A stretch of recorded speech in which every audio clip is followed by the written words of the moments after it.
സമരം പിൻവലിക്കില്ലെന്ന കർഷകർ ഡൽഹിയിൽ തന്നെ തുടരും. കാർഷിക നിയമം പൂർണ്ണമായും പിൻവലിക്കില്ലെന്ന നിലപാടിൽ സർക്കാർ ഉറച്ചു നിന്നതോടെയാണ് സമരത്തിൽ നിന്ന് പിന്നോട്ടില്ലെന്ന് കർഷകർ വ്യക്തമാക്കിയത്. കൂടുതൽ വിവരങ്ങളുമായി വിഗ്യാൻ ഭവനിൽ നിന്ന് നിതിൻ അംബുജൻ ചേരുകയാണ്. നിതിൻ, സമരത്തിന്റെ രൂപവും ഭാവവും മാറുമെന്ന സൂചന ഇന്നലെ തന്നെ കർഷകർ പറഞ്ഞിരുന്നു. ഇന്നിപ്പോൾ പ്രധാനമന്ത്രിയുടെ കോലം കത്തിക്കുന്ന അവസ്ഥയിലേക്ക് എത്തി. അതുപോലെ തന്നെ ചൊവ്വാഴ്ച ഒരു ഭാരത് ബന്ദിന് ആഹ്വാനം നൽകിയിരിക്കുന്നു. എങ്ങനെയാണ് സമരം ഇപ്പോൾ അവിടെ പുരോഗമിക്കുന്നത്? ചർച്ചകളൊന്നും ഫലം കാണുന്നില്ലെന്നാണ് അറിവ്.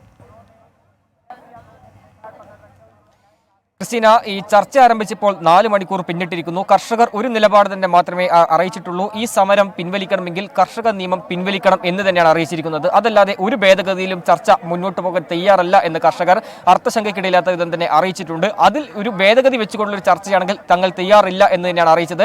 ഒരു ഘട്ടത്തിൽ ചർച്ച ബഹിഷ്കരിക്കാൻ വരെ കർഷക സംഘടനകൾ ഒരുങ്ങിയിരുന്നു.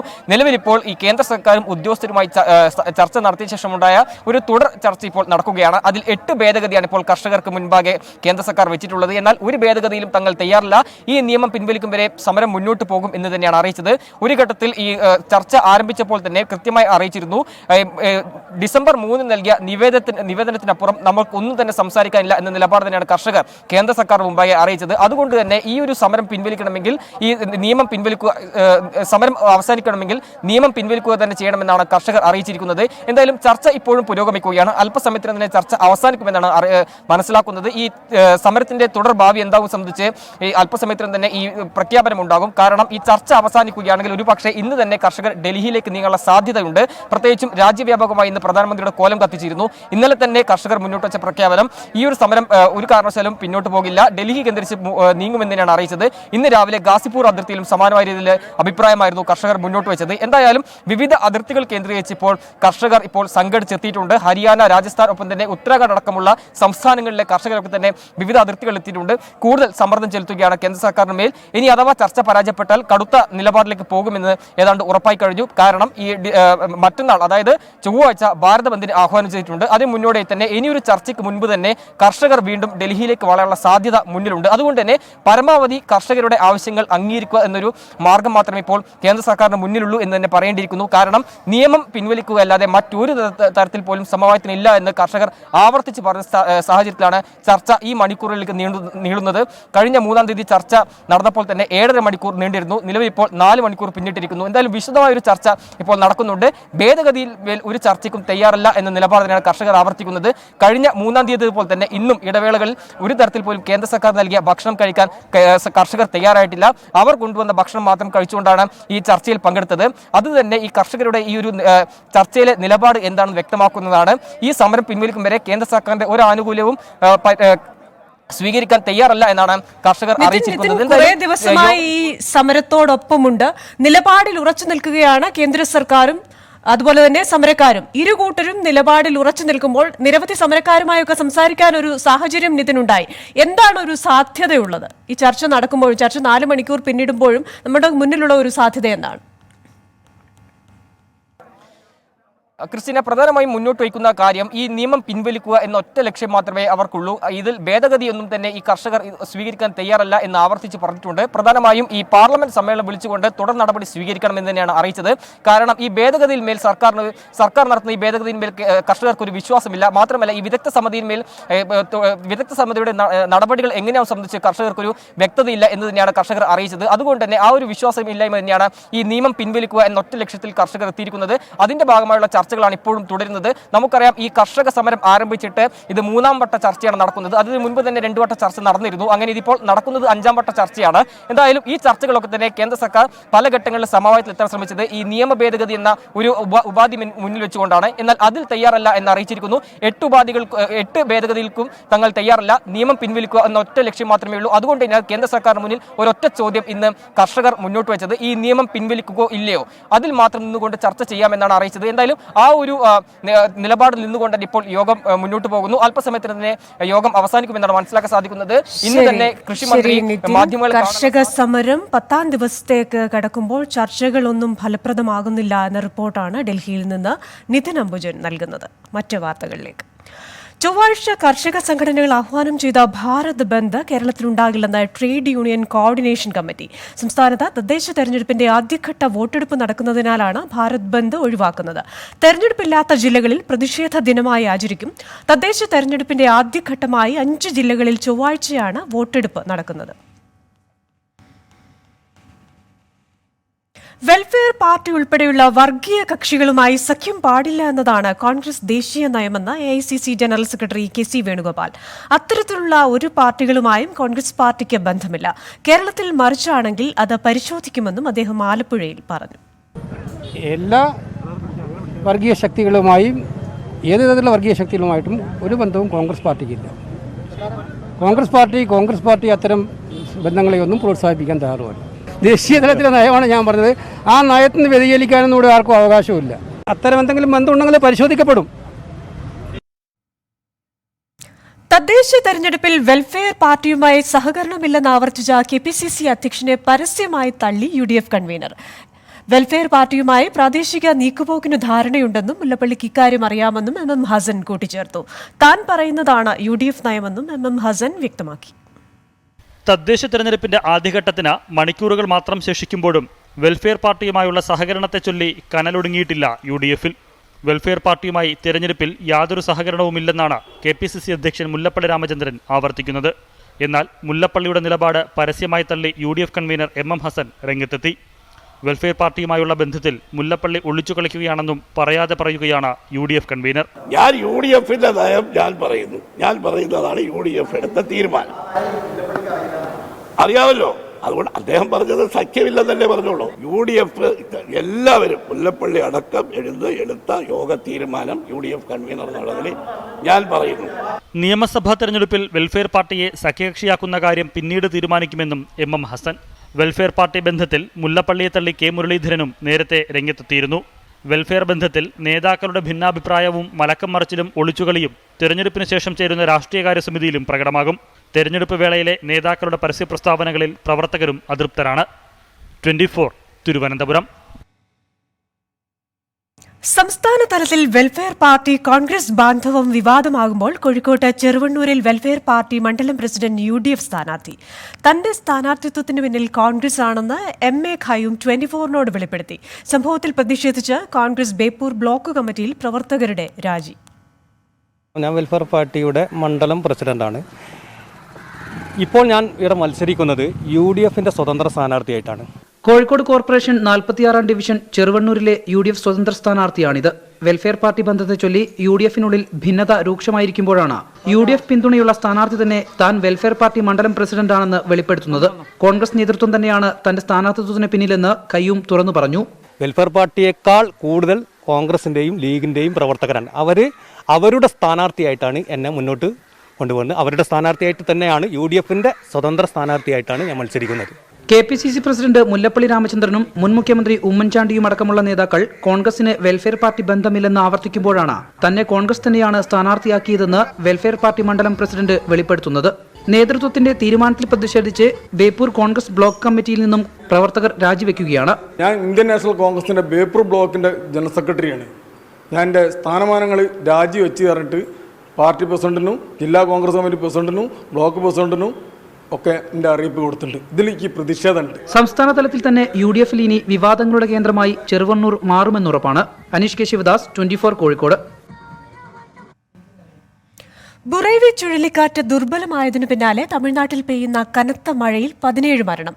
വ്യാപകമായ കൃഷിനാശവുമുണ്ടായി. തെക്കൻ ജില്ലകളിലാണ് കൂടുതൽ മഴക്കെടുതി. ചെന്നൈ നഗരത്തിലും വെള്ളക്കെട്ടുകൾ രൂപപ്പെട്ടു. ബുറേവി ചുഴലിക്കാറ്റ് രാമനാഥപുരത്തിനടുത്ത് മാന്നാർ കടലിടുക്കിൽ ദുർബലമായെങ്കിലും തമിഴ്നാട്ടിൽ മഴ തുടരുകയാണ്. ഒഴുക്കിൽപ്പെട്ടും കെട്ടിടങ്ങൾ തകർന്നും വൈദ്യുതാഘാതമേറ്റും മരിച്ചവരുടെ എണ്ണം 17ആയി. രാമനാഥപുരം, കടലൂർ, തഞ്ചാവൂർ, കാഞ്ചീപുരം പ്രദേശങ്ങളിലാണ് വ്യാപക നാശനഷ്ടം. 1 ലക്ഷം ഏക്കറിലെ കൃഷി നശിച്ചതായി തമിഴ്നാട് സർക്കാർ വ്യക്തമാക്കി. കാഞ്ചീപുരത്തിനടുത്ത് പലാർ നദിയിൽ ഒഴുക്കിൽപ്പെട്ട് 3 പെൺകുട്ടികൾ മരിച്ചു. ഇതിൽ 2 പേർ സഹോദരിമാരാണ്. തഞ്ചാവൂരിന് സമീപം കുംഭകോണത്ത് ഭിത്തി തകർന്ന് ദമ്പതികൾ മരിച്ചു. പുതുക്കോട്ടയിലും മയിലാടുതുറയിലും വൈദ്യുതാഘാതമേറ്റ് 3 പേർ മരണമടഞ്ഞു.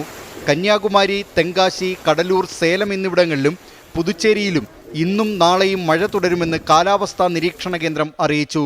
നീരൊഴുക്ക് കൂടിയതോടെ ചെന്നൈയിൽ ചെമ്പരപ്പാക്കം അണക്കെട്ടിൽ നിന്നും തുറന്നുവിടുന്ന ജലത്തിൻ്റെ അളവ് വർദ്ധിപ്പിച്ചു. 1000 ഘനയടിയിൽ നിന്ന് 2500 ഘനയടിയായാണ് ഉയർത്തിയത്.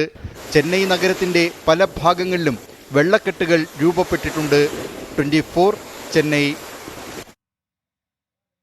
തിരുവനന്തപുരത്തെ രാജീവ് ഗാന്ധി ബയോടെക്നോളജി സെന്ററിന്റെ 2ാം ക്യാമ്പസിന് RSS ആചാര്യൻ MS ഗോൾവാൾക്കറിന്റെ പേര് നൽകാനുള്ള നീക്കം വിവാദത്തിൽ. കേന്ദ്ര തീരുമാനത്തിനെതിരെ LDFും UDFും രംഗത്തെത്തിയിട്ടുണ്ട്. വർഗീയത എന്ന രോഗം പരത്തിയല്ലാതെ ഗോൾവാൾക്കറിന് ശാസ്ത്രവുമായി എന്ത് ബന്ധമെന്ന് ശശി തരൂർ ചോദിച്ചു. ഗോൾവാൾക്കറിന്റെ പേര് നൽകുന്നതിനെതിരെ പ്രതിപക്ഷ നേതാവ് രമേശ് ചെന്നിത്തല പ്രധാനമന്ത്രിക്ക് കത്തയച്ചു. കേന്ദ്ര തീരുമാനത്തെ CPIM നേതാക്കളും എതിർത്തു. തിരുവനന്തപുരം രാജീവ് ഗാന്ധി ബയോടെക്നോളജി സെന്ററിന്റെ രാജ്യാന്തര ശാസ്ത്രമേള ഉദ്ഘാടനം ചെയ്താണ് കേന്ദ്ര തീരുമാനം ആരോഗ്യമന്ത്രി ഡോക്ടർ ഹർഷവർദ്ധൻ പ്രഖ്യാപിച്ചത്. ആക്കുളത്തെ 2ാം ക്യാമ്പസിന് ഗോൾവാൾക്കറിന്റെ പേരു നൽകുമെന്നായിരുന്നു പ്രഖ്യാപനം.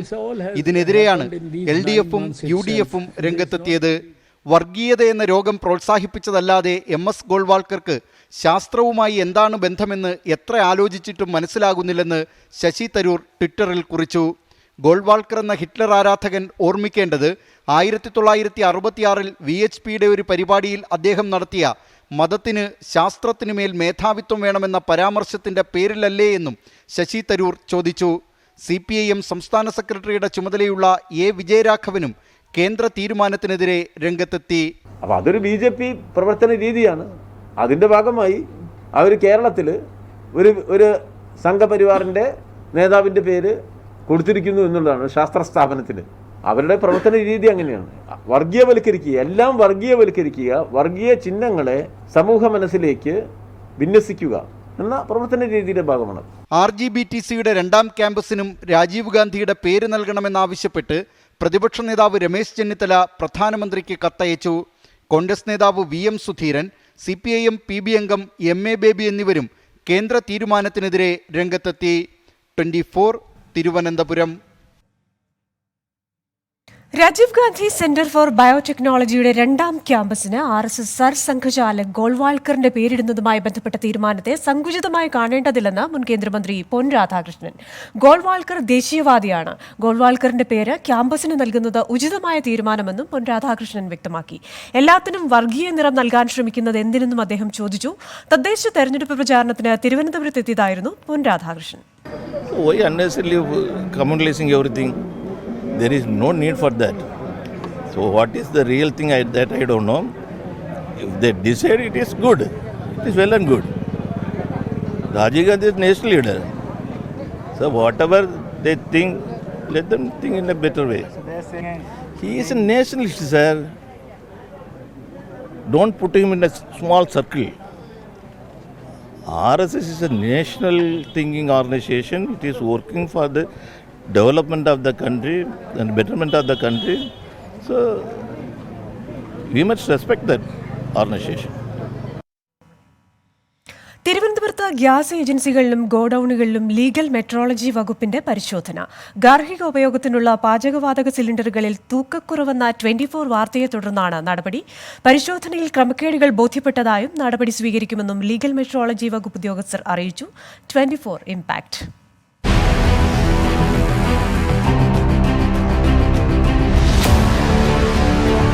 ഗാർഹികാവശ്യത്തിന് വിതരണം ചെയ്യുന്ന പാചകവാതക സിലിണ്ടറുകളുടെ അളവ് തൂക്ക ക്രമക്കേട് സംബന്ധിച്ച 24 വാർത്തയ്ക്ക് പിന്നാലെയാണ് ലീഗൽ മെട്രോളജി വകുപ്പിന്റെ നേതൃത്വത്തിൽ ഗ്യാസ് ഏജൻസികളിലും ഗോഡൌണുകളിലും പരിശോധന നടത്തിയത്. സിലിണ്ടറുകളുടെ തൂക്കമാണ് പ്രധാനമായും പരിശോധിച്ചത്. സിലിണ്ടറുകൾ വിതരണത്തിനായി എത്തിക്കുന്ന വാഹനങ്ങളും ഉദ്യോഗസ്ഥർ പരിശോധിച്ചു.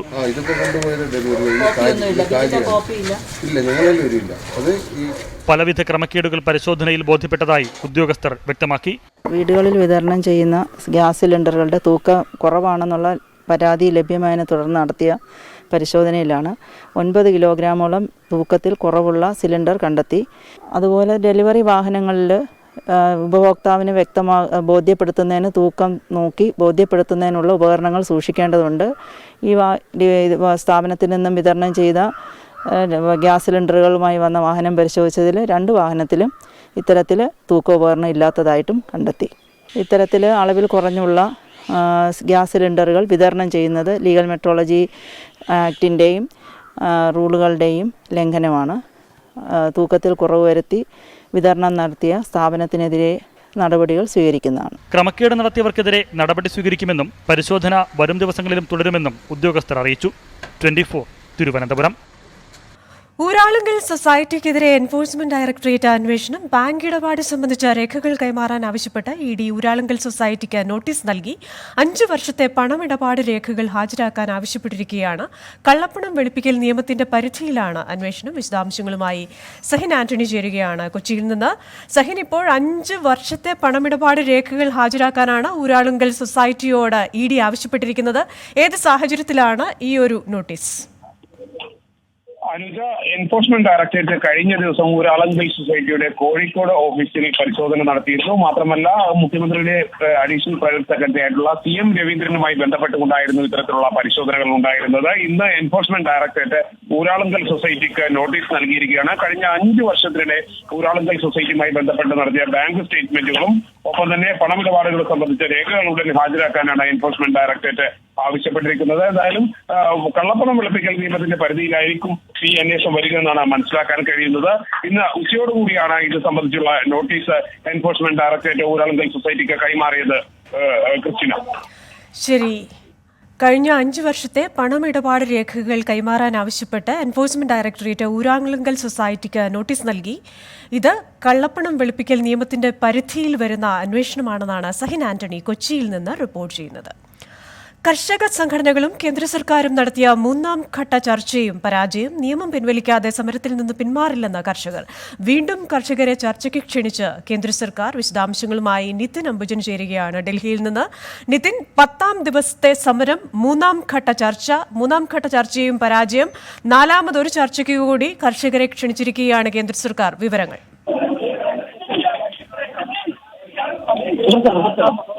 ക്രിസ്റ്റീന, നിലവിലിപ്പോൾ 4ാം വട്ട ചർച്ചയിലേക്കാണ് ഇപ്പോൾ കാര്യങ്ങൾ പോകുന്നത്. സമരം ആരംഭിക്കാനുള്ള 4ാം വട്ട ചർച്ചയിലേക്കാണ് കാര്യങ്ങൾ പോകുന്നത്. ആദ്യം കേന്ദ്ര സർക്കാർ തിങ്കളാഴ്ച ചർച്ച നടത്താമെന്ന് അറിയിച്ചു. എന്നാൽ അതിനോട് കർഷകർ മൗനം പാലിക്കുകയായിരുന്നു. ഒരു തരത്തിൽ പോലും സമ്മതിച്ചിട്ടില്ല. പിന്നീടാണ് കർഷകരുടെ കൂടി ഒരു നിർദ്ദേശപ്രകാരം ഡിസംബർ 9 ചർച്ച മാറ്റിയത്. നിലവിലിപ്പോൾ ഈ യോഗം അവസാനിച്ചിരിക്കുന്നു. കർഷകരൊക്കെ തന്നെ ഇപ്പോൾ വിജ്ഞാൻ ഭവനിലേക്ക് പുറത്തേക്ക് വരുന്ന ദൃശ്യമാണ് ഇപ്പോൾ കാണുന്നത്. പ്രധാനമായും ഇതിൽ നേരത്തെ ഞങ്ങൾ പറഞ്ഞതുപോലെ തന്നെ കൃത്യമായി കർഷകർ ഒരു 2 ചോദ്യമാണ് ചോദിച്ചത്. ഈ നിയമം പിൻവലിക്കാൻ കഴിയുമോ ഇല്ലയോ, യെസ് ഓർ നോ എന്നൊരു ചോദ്യമാണ് ചർച്ചയിൽ കർഷകർ മുന്നോട്ട് വെച്ചത്.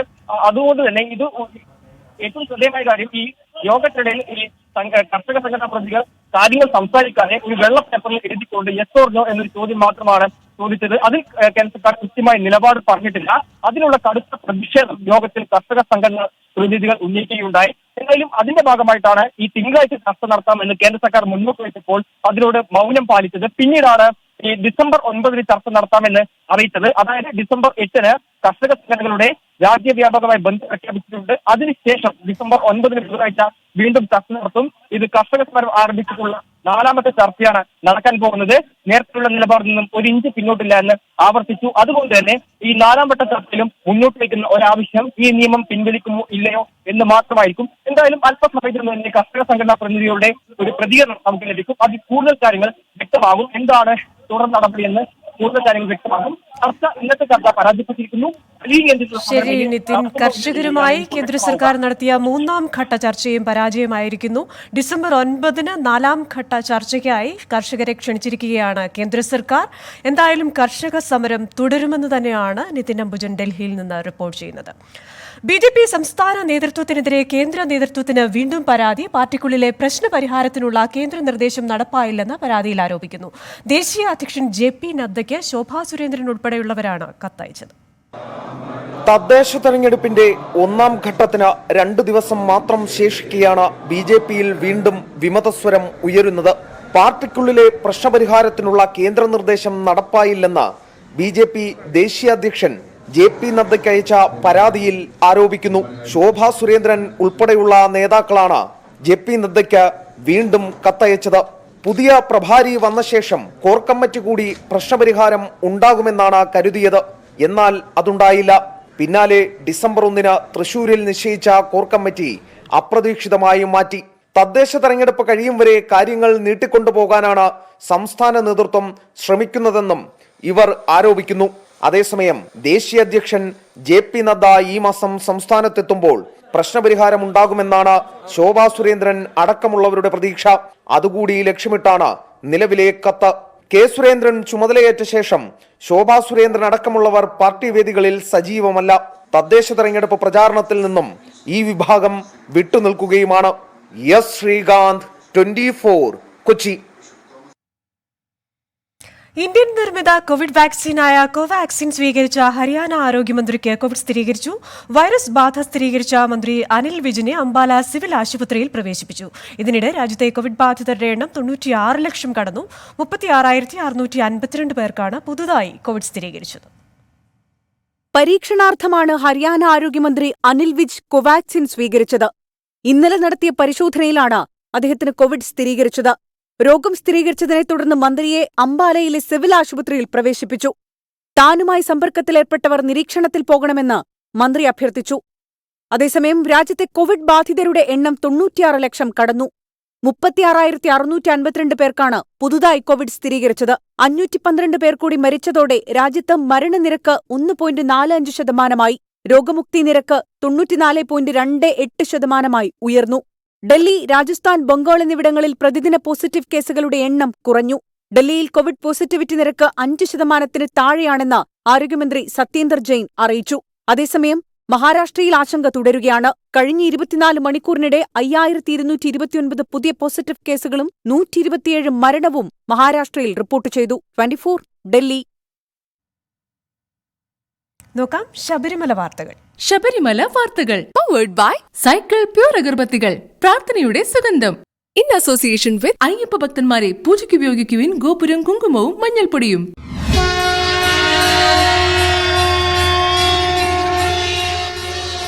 ശബരിമലയിലെ ഇന്നത്തെ ചടങ്ങുകൾ.